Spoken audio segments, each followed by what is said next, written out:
밤에 듣는 용서와 관계 회복의 말씀. 밤이 깊어질수록 조용해지는 건 세상이 아니라 마음입니다. 아무도 없는 그 시간, 불 꺼진 방 안에 누우면 하루 종일 억눌렀던 상처와 원망이 고개를 듭니다. 누군가에게 받은 깊은 상처, 용서하고 싶지만 쉽지 않은 그 마음이 밤의 고요함 속에서 더욱 선명해집니다. 혹시 여러분도 그런 경험이 있으신가요? 낮에는 바쁜 일상으로 잊고 지낼 수 있었던 상처가 밤이 되면 더욱 생생하게 떠오르는 경험 말입니다. 잠들려고 누웠는데 그 사람의 얼굴이 떠오르고 그때 그 말이 귓가에 맴돌고 가슴 한편이 다시 아려오는 그 순간들. 어떤 이는 직장에서 받은 부당한 대우로 밤잠을 설치고 어떤 이는 가족 간의 오해와 갈등으로 마음이 무거워집니다. 또 어떤 이는 친구의 배신으로, 연인의 변심으로, 자녀의 반항으로 가슴 깊은 곳에 상처를 안고 살아갑니다. 그때 우리는 깨닫게 됩니다. 진짜 치유가 필요한 건 상황이 아니라 마음이라는 것을. 상황은 바뀔 수 없을지도 모르지만 마음은 바뀔 수 있다는 것을.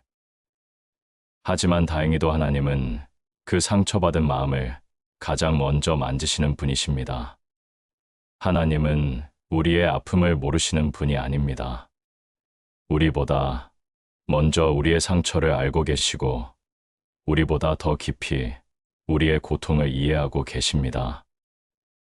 우리가 아무 말 없이 누워있기만 해도 말씀은 조용히 흘러와 마음을 싸매고 원망을 녹이며 영혼을 평안으로 이끌어갑니다.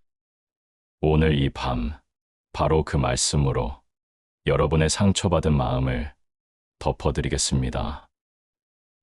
여러분이 혼자가 아니라는 것을, 하나님이 여러분과 함께 하신다는 것을, 그리고 이 아픔조차도 하나님의 손길 안에서 새로운 은혜로 변화될 수 있다는 것을 깊이 경험하시기를 바랍니다. 첫 번째 말씀, 무한한 용서의 부르심. 마태복음 18장 21절에서 22절. 그때에 베드로가 나와 이르되 주여, 형제가 내게 죄를 범하면 몇 번이나 용서하여 주리까? 7번까지 하오리까? 예수께서 이르시되 내게 이르노니 7번뿐 아니라 7번을 70번까지라도 할지니라. 베드로의 질문을 들어보면 참 인간적입니다. 주님, 도대체 몇 번이나 용서해야 하나요? 우리도 베드로처럼 용서의 한계를 두고 싶어 합니다. 1번, 2번은 괜찮지만 3번째부터는 이제 그만이라고 말하고 싶습니다. 베드로는 나름 관대하게 7번까지 용서하겠다고 했습니다. 당시 랍비들의 가르침으로는 3번이면 충분했는데 베드로는 그보다 2배 이상 많은 횟수를 제시한 것입니다. 하지만 예수님의 답변은 베드로의 예상을 완전히 뛰어넘었습니다. 7번을 70번까지라도. 이는 490번을 의미하지만 실제로는 무한한 용서를 뜻합니다. 예수님이 말씀하시는 것은 단순한 숫자의 문제가 아닙니다. 무한한 용서, 끝없는 은혜입니다. 상대방이 나에게 상처를 줄 때마다, 같은 실수를 반복할 때마다 우리는 다시 용서하라는 부르심을 받습니다. 이것이 어떻게 가능할까요? 인간의 힘으로는 불가능합니다. 하지만 하나님의 은혜 안에서는 가능합니다. 생각해 보세요. 하나님이 우리를 용서하신 횟수를 헤아릴 수 있을까요? 하나님이 우리의 죄를 몇 번이나 용서해 주셨을까요? 오늘 하루만 돌이켜봐도 우리는 하나님께 수없이 많은 용서를 받았습니다. 나쁜 생각, 이기적인 마음, 사랑하지 못한 순간들.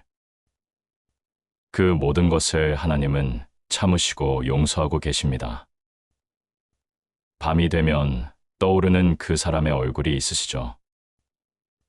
오늘도 화나게 했던 그 사람, 또 실망시켰던 그 사람, 변하지 않는 모습으로 속상하게 했던 그 사람. 예수님은 그 사람을 위해서도 우리에게 용서의 마음을 주십니다. 용서는 감정이 아닙니다. 선택입니다. 감정은 변할 수 있지만 선택은 우리가 결단할 수 있습니다.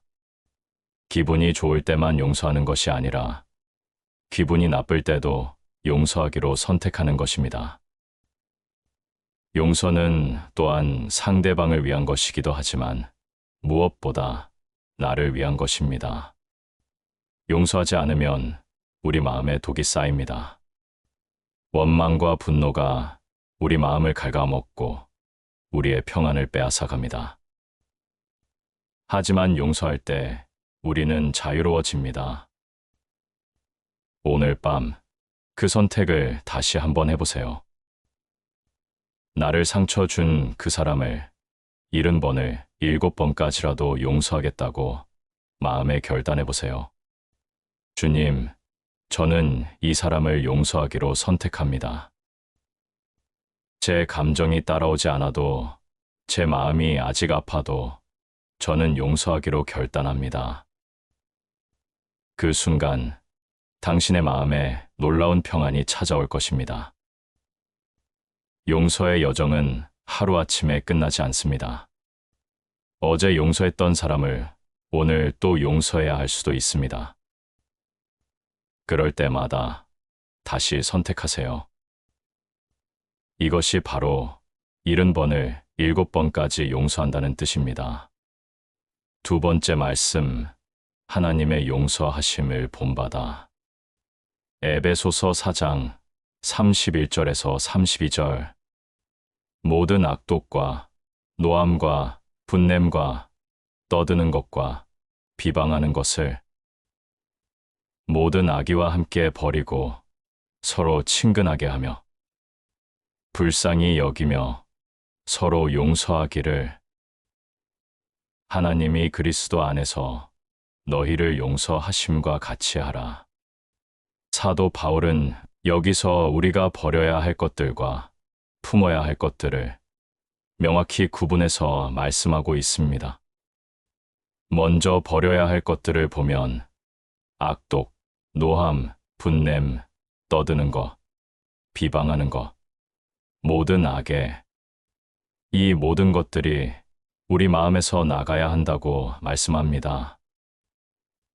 마음속에 쌓인 악독과 노함들, 그것들이 밤마다 우리를 괴롭힙니다. 낮에는 참을 수 있었던 분노가 밤의 고요함 속에서 더욱 강렬하게 타오를 때가 있습니다. 그 사람에 대한 악한 생각들, 복수하고 싶은 마음들, 왜 저런 사람이 잘 사나 하는 원망들이 마음을 어지럽힙니다. 하지만 하나님은 그 모든 것을 버리라고 말씀하십니다. 마치 더러워진 옷을 벗어버리듯이 상한 음식을 버리듯이 단호하게 버리라고 하십니다. 왜냐하면 그런 것들이 우리 마음에 있는 한 참된 평안을 누릴 수 없기 때문입니다. 그러면 그 자리에 무엇을 채워야 할까요? 친근함, 불쌍히 여기는 마음, 용서하는 마음입니다. 이는 단순히 좋은 성품을 기르자는 도덕적인 교훈이 아닙니다. 이것이야말로 우리가 하나님의 자녀답게 사는 방법이기 때문입니다. 그런데 이 모든 것의 근거가 무엇입니까? 하나님이 그리스도 안에서 너희를 용서하심과 같이 하라는 말씀입니다. 우리가 용서해야 하는 이유는 우리가 먼저 하나님의 완전한 용서를 받았기 때문입니다. 어떻게 그럴 수 있을까요? 십자가를 바라보세요. 우리가 하나님께 얼마나 많은 죄를 지었는지 생각해 보세요. 하나님을 사랑한다고 말하면서도 얼마나 많이 하나님을 실망시켰는지, 하나님의 뜻보다 내 욕심을 앞세웠던 순간들이 얼마나 많았는지 돌이켜보세요. 그럼에도 하나님은 우리를 완전히 용서해 주셨습니다. 예수님이 십자가에서 우리 죄를 대신 지시고 죽으심으로 우리의 모든 죄가 사해졌습니다. 과거의 죄뿐만 아니라 현재의 죄, 미래의 죄까지도 모두 용서받았습니다. 이렇게 큰 용서를 받은 우리가 어떻게 다른 사람을 용서하지 못하겠습니까? 10,000달란트 빚을 탕감받은 사람이 100데나리온 빚진 동료를 용서하지 못했던 비유를 기억하시나요? 우리도 그런 어리석음을 범하지 말아야 합니다. 하나님의 용서는 조건이 없었습니다. 우리가 먼저 회개해서 용서받은 것도 아니고 우리가 완전해져서 용서받은 것도 아닙니다. 우리가 아직 죄인이었을 때, 하나님과 원수되었을 때 하나님이 먼저 용서의 손을 내밀어 주셨습니다. 그렇다면 우리도 조건 없이 용서해야 합니다. 상대방이 사과하지 않아도, 잘못을 인정하지 않아도, 변하지 않아도 용서해야 합니다. 이것이 하나님이 우리에게 보여주신 용서의 모델입니다. 오늘 밤 하나님의 용서하심을 깊이 묵상하며 눈을 감아보세요. 십자가에서 흘리신 예수님의 보혈이 여러분의 모든 죄를 깨끗하게 씻어주셨다는 사실을 마음 깊이 새기세요. 그 크신 용서를 받은 은혜를 생각하면 다른 사람을 용서하는 것이 결코 어려운 일이 아님을 깨닫게 될 것입니다. 용서는 상대방이 받을 자격이 있어서 하는 것이 아닙니다. 내가 하나님께 용서를 받았기 때문에 하는 것입니다. 이것이 바로 은혜입니다. 세 번째 말씀, 서로 용납하며 용서하기. 골로새서 3장 13절. 누가 누구에게 불만이 있거든 서로 용납하며 서로 용서하되 주께서 너희를 용서하신 것 같이 너희도 그리하라. 이 말씀에서 주목할 단어는 용납입니다. 헬라어로 아네코마이인데 참다, 견디다, 받아들이다 라는 의미입니다. 이는 단순히 참는 것을 넘어서 적극적으로 받아들이고 품어주는 것을 의미합니다. 사람들과의 관계에서 생기는 문제의 많은 부분이 바로 이 용납의 부족에서 비롯됩니다. 우리는 모두 다릅니다. 성격도, 생각도, 행동 방식도, 가치관도 다릅니다. 이런 다름을 인정하지 못하고 내 기준으로만 상대방을 판단할 때 갈등이 생깁니다. 예를 들어, 어떤 사람은 꼼꼼하고 계획적인 성격이고 다른 사람은 자유롭고 즉흥적인 성격일 수 있습니다. 꼼꼼한 사람은 즉흥적인 사람을 보며 무책임하다고 생각하고 즉흥적인 사람은 꼼꼼한 사람을 보며 융통성이 없다고 생각할 수 있습니다. 하지만 용납한다는 것은 이런 차이를 인정하고 받아들이는 것입니다. 아, 이 사람은 나와 다른 방식으로 세상을 바라보는구나. 나와 다른 성격을 가지고 있구나. 그리고 그것도 하나님이 주신 고유한 특성이구나 라고 받아들이는 것입니다. 용납하는 마음이 있을 때 우리는 상대방의 약점보다는 장점을 보게 됩니다. 부족한 면보다는 좋은 면을 발견하게 됩니다. 그리고 그 사람을 변화시키려고 애쓰기보다는 있는 그대로 사랑하게 됩니다. 하지만 용납이 모든 것을 다 받아준다는 뜻은 아닙니다. 분명히 잘못된 것, 죄악된 것, 해로운 것들은 있습니다. 그런 것들에 대해서는 용서가 필요합니다. 용납은 성격이나 방식의 차이에 대한 것이고, 용서는 실제적인 잘못이나 상처에 대한 것입니다.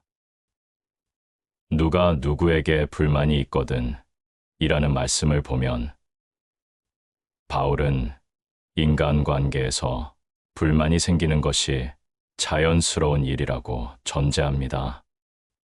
완벽한 사람은 없기 때문에 서로에게 불만을 갖게 되는 것은 당연합니다. 중요한 것은 그 불만을 어떻게 처리하느냐는 것입니다. 불만을 마음에 쌓아두고 원망으로 키울 것인가, 아니면 용납하고 용서함으로 해결할 것인가, 우리에게는 선택권이 있습니다. 밤의 고요함 속에서 그 사람을 생각해 보세요. 그 사람의 단점들, 나를 힘들게 했던 그 사람의 행동들을 떠올려 보세요. 그런데 이번에는 다른 관점에서 바라보세요. 그 사람도 나처럼 완벽하지 않은 존재라는 것을, 하나님의 사랑이 필요한 연약한 사람이라는 것을 기억해 보세요. 그 사람이 나를 힘들게 했을 때 그 사람도 자신만의 아픔과 상처가 있었을지도 모릅니다. 그 사람도 자신의 한계와 부족함 때문에 고민하고 있었을지도 모릅니다. 완벽하고 싶지만 완벽하지 못한 자신 때문에 괴로워하고 있었을지도 모릅니다. 하나님이 나를 용납해 주시듯이 나도 그 사람을 용납할 수 있습니다. 하나님이 나의 부족함과 연약함을 받아주시듯이 나도 그 사람의 부족함과 연약함을 받아줄 수 있습니다. 용납과 용서가 있는 관계는 아름답습니다. 서로의 다름을 인정하고 서로의 실수를 덮어주며 서로의 부족함을 채워주는 관계. 이런 관계에서 진정한 사랑이 자랍니다. 오늘 밤 여러분 마음에 누군가에 대한 불만이 있다면 그것을 주님 앞에 내려놓으세요. 그리고 용납하고 용서하기로 결단하세요. 주님이 여러분을 용서하신 그 사랑으로, 그 은혜로 다른 사람도 용서할 수 있게 해달라고 기도하세요. 네 번째 말씀, 화목을 추구하는 마음. 로마서 12장 18절. 할 수 있거든 너희로서는 모든 사람과 더불어 화목하라. 이 짧은 구절 안에 깊은 지혜가 담겨 있습니다. 할 수 있거든 이라는 표현이 먼저 우리에게 위로를 줍니다. 하나님도 모든 관계를 회복하는 것이 항상 쉽지 않다는 것을 알고 계십니다. 때로는 상대방이 화해를 원하지 않을 수 있습니다. 내가 아무리 손을 내밀어도 거부당할 수 있습니다. 때로는 관계를 회복하려다가 더 큰 상처를 받을 수도 있고, 때로는 안전상의 이유로 거리를 두어야 할 수도 있습니다. 하나님은 이 모든 상황을 이해하고 계십니다. 그래서 할 수 있거든 이라고 말씀하신 것입니다.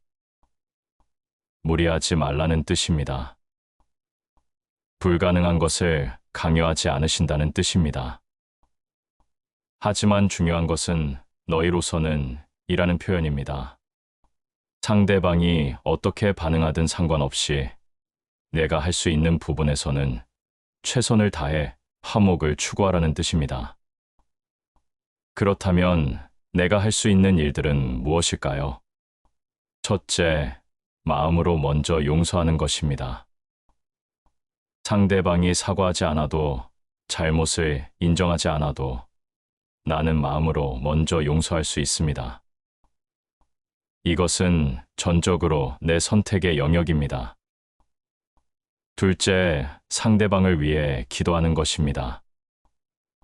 그 사람이 변화되기를, 그 사람에게 하나님의 은혜가 임하기를, 그 사람과의 관계가 회복되기를 기도할 수 있습니다. 기도는 내가 할 수 있는 가장 강력한 일 중 하나입니다. 셋째, 기회가 되면 화해의 손을 내미는 것입니다. 작은 인사부터 시작할 수 있습니다. 따뜻한 미소를 지어줄 수 있습니다. 안부를 물어볼 수 있습니다. 필요하다면 먼저 사과할 수도 있습니다. 넷째, 그 사람에 대해 좋은 말을 하는 것입니다. 험담하거나 비방하지 않고 오히려 그 사람의 장점을 찾아 이야기하는 것입니다. 이것이 화목을 만드는 실제적인 방법 중 하나입니다.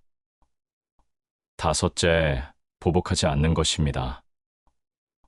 그 사람이 나에게 상처를 줬다고 해서 나도 똑같이 상처를 주려고 하지 않는 것입니다. 악을 악으로 갚지 않는 것입니다. 화목이라는 말의 원래 뜻은 평화입니다. 단순히 싸우지 않는 상태가 아니라 적극적으로 평화를 만들어가는 것입니다. 예수님은 화평하게 하는 자는 복이 있나니 그들이 하나님의 아들이라 일컬음을 받을 것이며 라고 말씀하셨습니다. 화목을 추구한다는 것은 하나님의 성품을 닮아가는 것입니다. 하나님은 평화의 하나님이시고 우리를 당신과 화목하게 하신 분이십니다. 우리가 하나님과 원수되었을 때도 먼저 화해의 손을 내밀어 주셨습니다. 때로는 화목을 추구하는 과정이 쉽지 않을 수 있습니다. 자존심이 상할 수도 있고, 거절당할 수도 있고, 오해받을 수도 있습니다. 하지만 그럼에도 불구하고 화목을 추구하는 것이 하나님이 기뻐하시는 일입니다. 화목은 관계의 완전한 회복을 의미하기도 하지만 때로는 서로 평안한 마음으로 각자의 길을 가는 것을 의미하기도 합니다. 모든 관계가 이전처럼 가까워질 수는 없지만 적어도 미움과 원망이 없는 상태로 만드는 것도 화목의 한 형태입니다. 오늘 밤 하나님 앞에서 다짐해 보세요. 내가 할 수 있는 모든 것을 다해 화목을 추구하겠다고. 그 다짐이 내일의 작은 행동으로 이어질 것입니다. 그리고 그 작은 행동들이 모여 놀라운 관계의 변화를 만들어낼 것입니다. 혹시 지금 누군가와 어색한 관계에 있나요? 내일 그 사람에게 먼저 다가갈 용기를 하나님께 구해보세요. 완벽한 해결을 기대하지 말고 작은 한 걸음부터 시작해보세요. 하나님이 그 작은 순종을 통해 큰 일을 하실 것입니다. 다섯 번째 말씀, 먼저 화목하라. 마태복음 5장 23절에서 24절. 그러므로 예물을 제단에 드리려다가 거기서 내 형제에게 원망들을 만한 일이 있는 것이 생각나거든. 예물을 제단 앞에 두고 먼저 가서 내 형제와 화목하고 그 후에 와서 예물을 드리라. 이 말씀은 정말 놀랍습니다. 하나님께 예배드리는 것보다 사람과의 관계 회복이 더 우선이라고 말씀하시니까요. 어떻게 이런 일이 가능할까요? 왜 하나님이 당신께 드리는 예배보다 인간관계를 먼저 해결하라고 하실까요? 그 이유는 명확합니다. 하나님을 사랑한다고 말하면서 형제를 미워하는 것은 거짓이기 때문입니다. 보이는 형제를 사랑하지 않는 자가 보이지 않는 하나님을 사랑할 수 없기 때문입니다. 관계가 깨어진 상태에서 드리는 예배는 진정한 예배가 될 수 없기 때문입니다. 예수님 시대에 제단에 예물을 드리는 것은 매우 중요하고 거룩한 행위였습니다. 하지만 예수님은 그런 종교적 의식보다도 사람과의 관계가 더 중요하다고 말씀하십니다. 이는 형식적인 종교행위보다 실제적인 사랑의 실천이 더 중요함을 보여줍니다. 원망 들을 만한 일이 있는 것이 생각나거든 이라는 표현을 주목해 보세요. 이는 내가 다른 사람에게 상처를 준 경우를 말합니다. 내가 잘못했을 때만 화해하라는 뜻일까요? 그렇지 않습니다. 예수님의 다른 말씀들을 보면 누가 먼저 잘못했든 상관없이 화해하라고 하십니다. 여기서 중요한 단어는 먼저입니다. 누가 먼저 잘못했는지가 중요한 게 아니라 내가 먼저 화해의 손을 내미는 것이 중요합니다. 이것이 바로 예수님이 보여주신 모습입니다. 우리가 아직 하나님과 원수되었을 때, 우리가 아직 죄인이었을 때 하나님이 먼저 우리를 사랑해 주셨습니다. 우리가 먼저 하나님을 찾은 것이 아니라 하나님이 먼저 우리를 찾아오셨습니다. 우리가 먼저 화해를 요청한 것이 아니라 하나님이 먼저 화해의 손을 내밀어 주셨습니다. 십자가가 바로 그 증거입니다. 예수님이 십자가에 달리신 것은 우리가 먼저 회개해서가 아닙니다. 우리가 먼저 사랑해서가 아닙니다.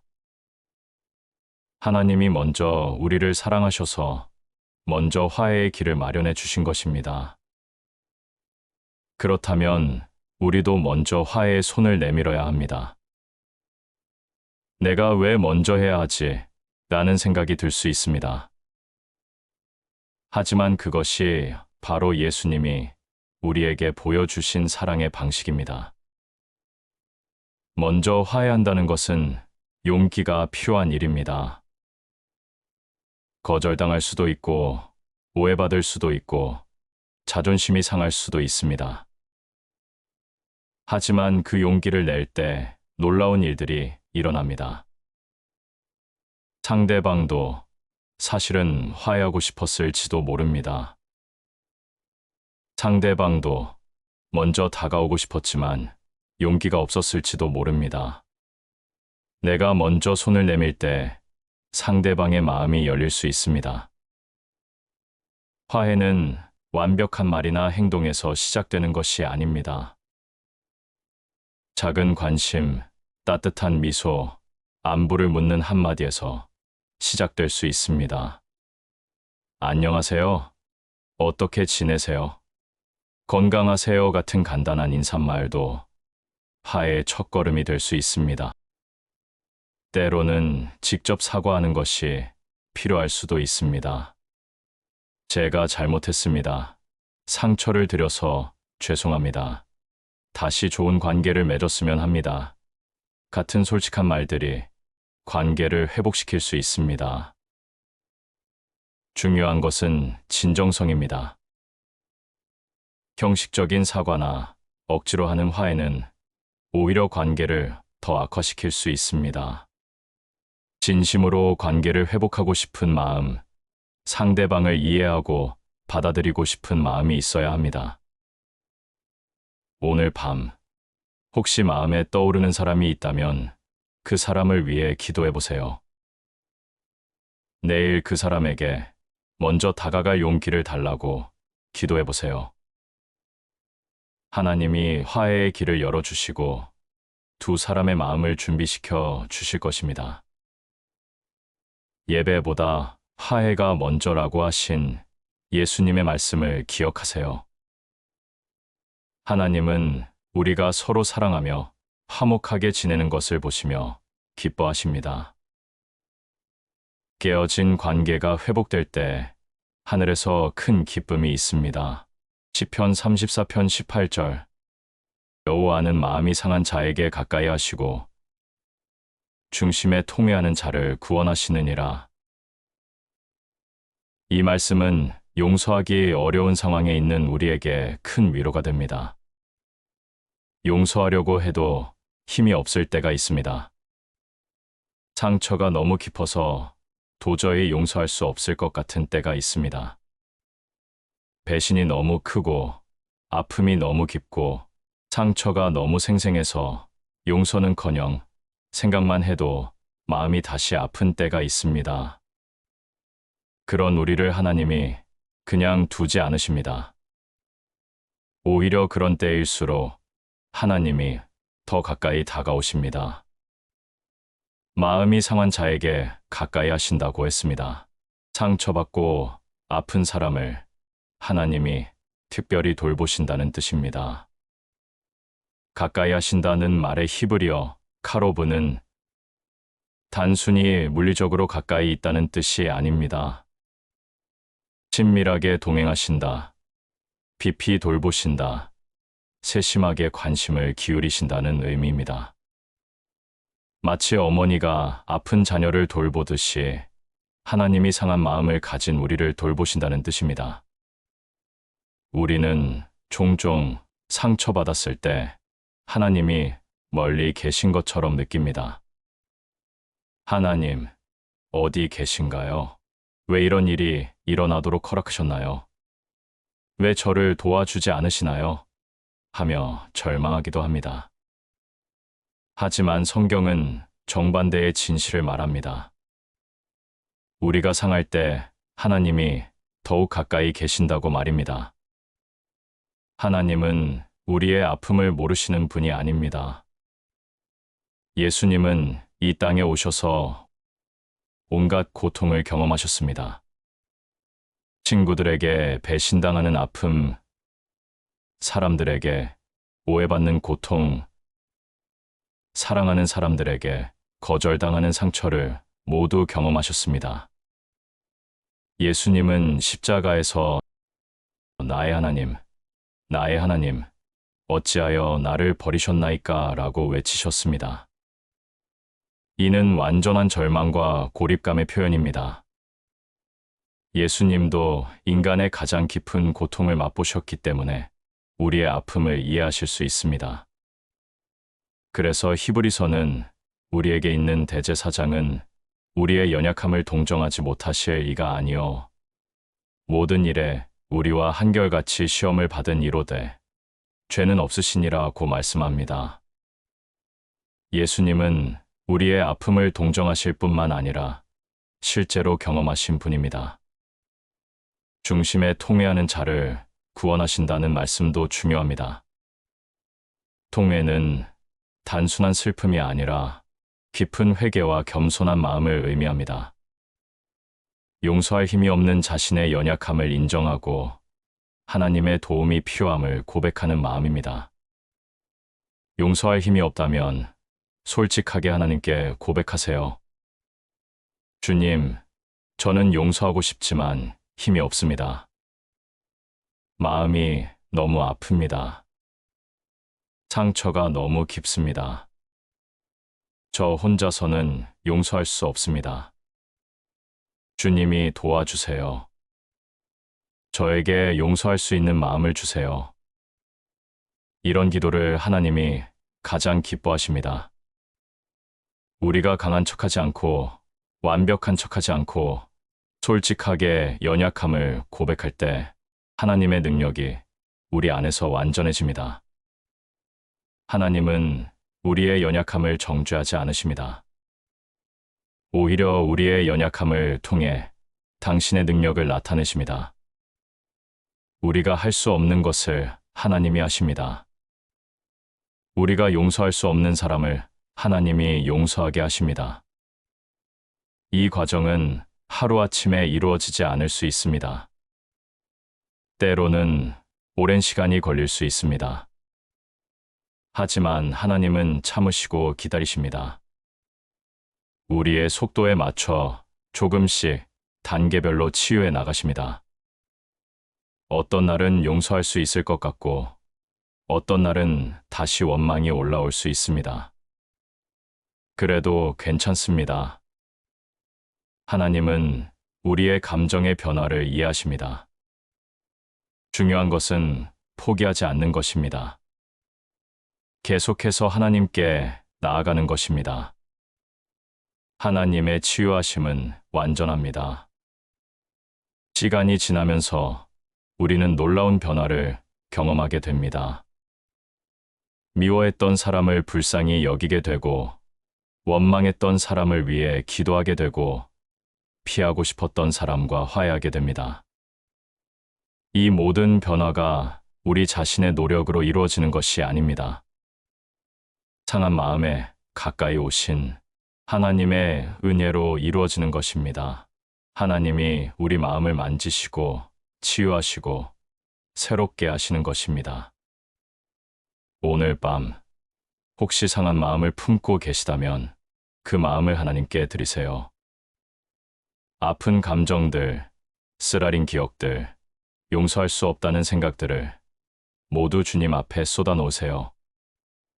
하나님이 여러분에게 가까이 다가오셔서 그 상한 마음을 치유해 주실 것입니다. 용서의 실제적인 단계들. 용서는 하나의 결정이지만 그 과정은 여러 단계를 거칩니다. 이론적으로는 용서해야 한다고 알고 있지만 실제로 어떻게 해야 할지 막막할 때가 있습니다. 여기서는 용서의 실제적인 단계들을 나눠보겠습니다. 1단계, 상처를 인정하기. 용서의 첫 번째 단계는 내가 상처받았다는 사실을 인정하는 것입니다. 때로는 괜찮다, 별일 아니다라고 말하며 상처를 부인하려고 합니다. 하지만 진정한 치유는 정직한 인정에서 시작됩니다. 저는 상처받았습니다. 그 일로 인해 마음이 아팠습니다.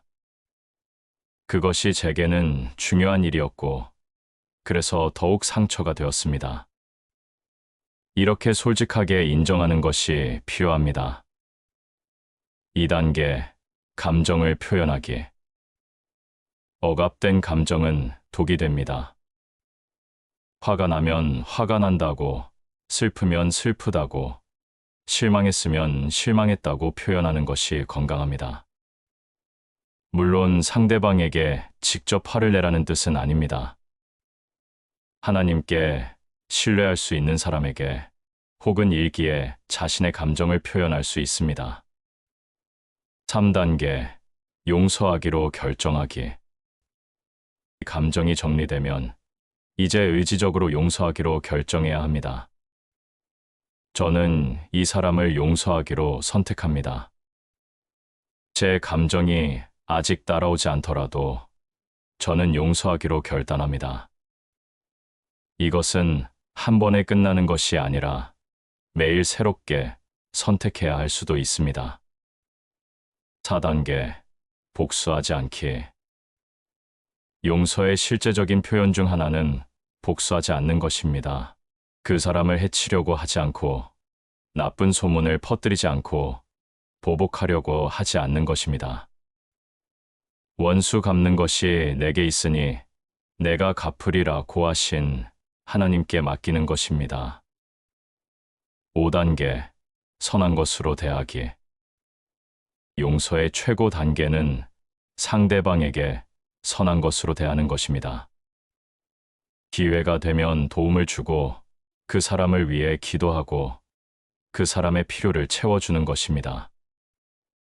이는 즉시 할 수 있는 일은 아니지만 궁극적으로 지향해야 할 목표입니다. 이 모든 단계를 완벽하게 거쳐야 용서가 완성되는 것은 아닙니다. 때로는 뒤로 돌아갈 수도 있고 어떤 단계에서 오래 머물 수도 있습니다. 중요한 것은 포기하지 않고 계속 나아가는 것입니다. 관계 회복의 지혜. 용서와 관계 회복은 다른 개념입니다. 용서는 내 마음에서 하는 것이지만 관계 회복은 양쪽이 모두 참여해야 하는 일입니다. 모든 용서가 관계 회복으로 이어지는 것은 아니며 때로는 용서는 했지만 관계는 이전과 다를 수 있습니다. 관계 회복을 위해서는 지혜가 필요합니다. 언제 다가갈지, 어떻게 접근할지, 어떤 말을 할지에 대한 하나님의 지혜를 구해야 합니다. 타이밍의 중요성. 너무 일찍 접근하면 상대방이 아직 준비되지 않을 수 있고, 너무 늦으면 기회를 놓칠 수 있습니다. 하나님의 때를 기다리는 것이 중요합니다. 기도하며 적절한 때를 분별해야 합니다. 점진적 접근. 갑자기 깊은 대화를 시도하기보다는 단계적으로 접근하는 것이 좋습니다. 먼저 간단한 인사부터 시작하고 자연스러운 대화를 나누다가 적절한 때에 진지한 이야기를 할 수 있습니다. 겸손한 자세. 관계 회복을 위해서는 겸손이 필요합니다. 단계적으로 접근하는 것이 좋습니다. 누가 더 잘못했는지를 따지기보다는 내 잘못된 부분을 먼저 인정하고 사과하는 것이 좋습니다. 이런 겸손한 자세가 상대방의 마음을 열게 합니다. 기대 조절. 관계 회복에 대한 기대를 현실적으로 조절하는 것이 중요합니다. 모든 관계가 이전보다 더 좋아질 수는 없습니다. 때로는 서로 존중하며 거리를 두는 것이 최선일 수도 있습니다. 안전 고려. 관계 회복을 추구하되 자신의 안전도 고려해야 합니다.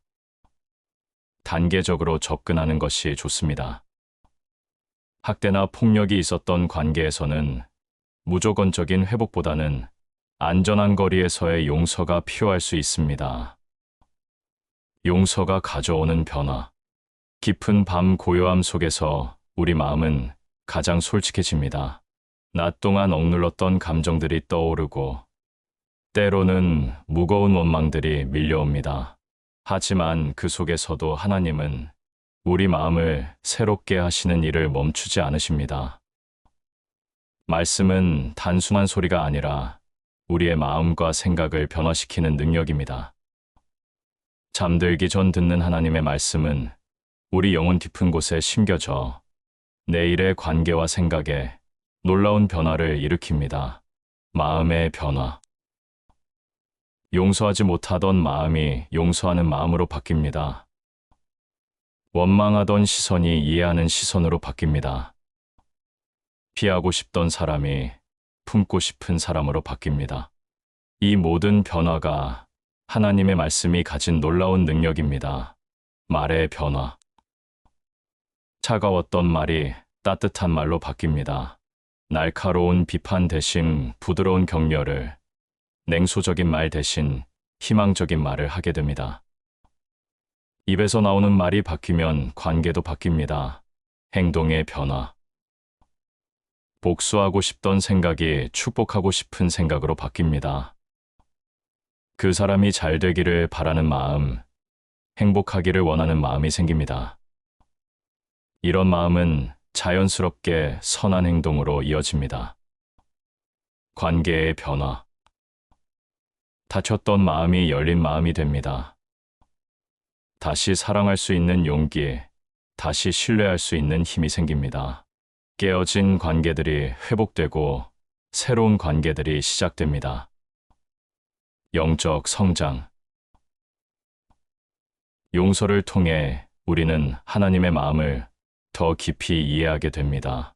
하나님이 우리를 어떻게 사랑하시는지, 어떻게 용서하시는지를 체험적으로 알게 됩니다. 이는 영적 성숙으로 이어집니다. 밤이 주는 특별한 은혜. 밤이 깊어질수록 세상의 소음이 잦아들고 우리 마음의 공간이 더 넓어집니다. 그 고요 속에서 하나님은 우리에게 평안을 약속하시며 아무도 흔들 수 없는 평강을 허락하십니다. 용서가 가져다주는 평안은 특별합니다. 그것은 단순히 갈등이 해결되었다는 안도감이 아닙니다. 하나님 앞에서 올바른 선택을 했다는 깊은 평안입니다. 내 마음에서 독이 빠져나가고 사랑이 채워지는 평안입니다. 원망과 분노의 무거운 짐을 내려놓을 때 우리는 비로소 참된 자유를 경험합니다. 그 사람 때문에 밤잠을 설치지 않아도 되는 자유, 그 사람 생각 때문에 하루가 무너지지 않아도 되는 자유. 그 사람의 행동에 내 감정이 좌우되지 않아도 되는 자유. 이런 자유가 바로 용서가 주는 선물입니다. 밤이 깊어지고 어둠이 짙어질 때 우리 마음 한구석에 자리 잡은 소망도 흔들릴 수 있습니다. 특히 관계의 상처는 우리로 하여금 다시는 사랑하고 신뢰하기 어렵게 만들기도 합니다. 하지만 하나님은 소망의 근원이시며 그분 안에 거하는 자에게는 절망을 뚫고 나오는 희망의 빛을 허락하십니다. 밤새들은 하나님의 말씀은 우리 안에 새로운 관계의 씨앗을 심고 그 씨앗은 아침 햇살 아래에서 자라나며 삶을 변화시킵니다. 용서는 끝이 아니라 시작입니다. 새로운 관계의 시작, 더 깊은 사랑의 시작, 성숙한 믿음의 시작입니다. 어쩌면 이 상처를 통해 더 큰 은혜를 경험하게 될지도 모릅니다. 하나님의 무조건적인 사랑. 밤이 찾아오면 마음 깊은 곳에서 외로움과 상처가 올라올 때가 많습니다. 사람들과의 갈등, 오해, 배신들이 마음을 무겁게 누릅니다. 그러나 하나님은 그 모든 무거움을 덜어주시고 사랑으로 우리를 감싸주시는 분이십니다. 하나님의 사랑은 조건이 없습니다. 우리가 완벽하게 용서했을 때만 사랑해 주시는 게 아닙니다. 용서하려고 애쓰는 그 마음만으로도, 용서하고 싶어 하는 그 의지만으로도 하나님은 우리를 사랑하십니다. 우리가 용서하지 못해 괴로워할 때도, 용서했지만 다시 원망이 올라올 때도 하나님은 우리를 이해하시고 도우십니다. 완벽하지 않은 용서일지라도 하나님은 기뻐 받으시고 더 완전한 용서로 이끌어 가십니다. 이것이 바로 은혜입니다. 우리의 연약함과 부족함을 아시면서도 우리를 사랑하시고 우리가 할 수 없는 것을 대신해 주시는 하나님의 사랑입니다. 지혜로운 용서의 길. 밤은 우리의 생각과 마음이 가장 자유로워지는 시간입니다. 낮 동안 억눌렀던 걱정과 의심이 고요함 속에서 조용히 모습을 드러낼 때 하나님은 그 순간에도 우리를 깨우시고 지혜로 인도하십니다. 관계 회복에는 지혜가 필요합니다. 언제 다가갈지, 어떻게 말할지, 무엇부터 시작할지에 대한 하나님의 지혜가 필요합니다. 용서는 마음으로 하지만 관계 회복은 지혜롭게 접근해야 할 과정입니다. 말씀을 들으며 잠드는 것은 단순한 휴식이 아니라 하나님께서 우리 마음을 새롭게 하시고 영적 눈을 열어주시는 시간입니다. 하나님은 우리가 잠든 사이에도 최선의 길을 보여주시고 적절한 때를 준비해 주십니다. 때로는 직접적인 대화가 필요할 수도 있고, 때로는 행동으로 보여주는 것이 더 효과적일 수도 있습니다. 때로는 시간을 두고 기다리는 것이 지혜롭고, 때로는 즉시 행동하는 것이 옳을 수도 있습니다. 이 모든 것을 하나님의 지혜로 분별해야 합니다. 밤이 지나고 아침이 오면 우리는 새로운 하루를 맞이합니다. 말씀과 함께 잠든 자는 단지 몸만 회복된 것이 아니라 하나님이 주시는 새 마음과 새 힘으로 새롭게 일어섭니다. 용서의 말씀을 들으며 잠든 당신의 마음에는 놀라운 변화들이 일어날 것입니다. 어젯밤 하나님의 음성을 들었던 그 마음에 새로운 평안이 임하고 새로운 사랑이 자라나고 새로운 용기가 생길 것입니다. 새벽이 밝아올 때 여러분은 새로운 사람이 되어 일어날 것입니다. 원망 대신 사랑을, 분노 대신 평안을, 복수 대신 축복을 품은 마음으로 새로운 하루를 시작할 것입니다. 이것이 하나님의 말씀이 가진 능력입니다. 우리를 변화시키고 새롭게 하고 회복시키는 놀라운 능력입니다. 말씀과 함께 잠드는 오늘 밤, 여러분의 마음에서 원망이 녹아내리고 영혼은 하나님께 가까워지며 새벽은 새로운 용서로 열릴 것입니다. 용서는 쉬운 일이 아닙니다. 때로는 평생의 과제가 될 수도 있습니다. 하지만 포기하지 마세요. 하나님이 여러분과 함께 하십니다. 여러분이 한 걸음 나아갈 때마다 주님이 도우시고 힘을 주실 것입니다. 완벽하지 않아도 괜찮습니다. 천천히 단계별로 나아가면 됩니다. 때로는 실수할 수도 있고, 때로는 다시 원망이 올라올 수도 있습니다. 그래도 괜찮습니다. 다시 시작하면 됩니다. 하나님은 우리의 완벽함을 원하시는 것이 아니라 우리의 진실함을 원하십니다. 용서하려고 애쓰는 그 마음, 사랑하려고 노력하는 그 의지를 하나님은 귀하게 보십니다. 여러분의 용서 여정에 하나님의 특별한 은혜가 함께 하시길 축복합니다. 상처받은 관계들이 회복되고 끊어진 사랑의 끈들이 다시 이어지며 하나님의 평강이 여러분의 마음과 가정과 모든 관계를 가득 채우시길 기도합니다. 오늘 이 말씀이 여러분의 마음에 위로와 치유가 되었다면 좋아요 버튼을 눌러주세요. 그리고 구독 버튼도 눌러서 앞으로도 하나님의 위로가 되는 말씀들을 함께 나눌 수 있으면 좋겠습니다. 댓글로는 여러분의 용서와 화해에 대한 간증이나 기도 제목을 나눠주세요. 함께 기도하며 서로를 격려할 수 있을 것입니다. 혹시 지금 용서하기 어려운 상황에 계신 분이 있다면 아멘이라고 댓글을 남겨주세요. 하나님이 반드시 도와주실 것을 믿습니다. 하나님의 평안이 여러분에게 가득하길 바랍니다. 안녕히 주무세요. 여호와는 마음이 상한 자에게 가까이 하시고 중심에 통회하는 자를 구원하시느니라. 시편 34편 18절. 오늘 밤도 하나님의 사랑이 여러분을 감싸주시고 용서의 은혜가 여러분의 마음의 평안을 가져다 주시기를 축복합니다.